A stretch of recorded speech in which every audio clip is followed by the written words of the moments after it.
السلام علیکم۔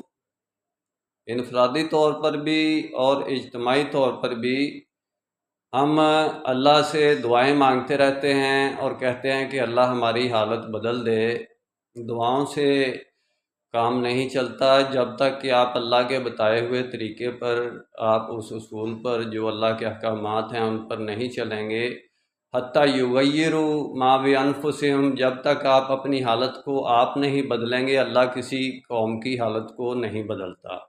لیکن ہم نے یہ وتیرہ بنا رکھا ہے کہ ہم نے یوم یکجہتی کشمیر، یوم یکجہتی فلسطین اور یوم یکجہتی کر کر کے، پریکٹیکل نہ کر کر کے، پریکٹیکل سے دور ہو کے ہم ایک یعنی کہ مفروضہ قسم کا دین بن گئے ہیں، ایک اس قسم کی ایک بات ہی بن گئے ہیں، ایک کمیونیکیشن، ایک لیکچر بن گئے ہیں۔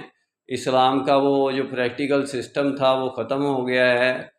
میرا کام اسلامک ورلڈ کی امن اور یونائٹی کا ہے۔ انشاءاللہ ڈیٹیل میں بات پھر ہوگی۔ نسبت وحدت خدمت خیر کے ساتھ۔ اللہ حافظ۔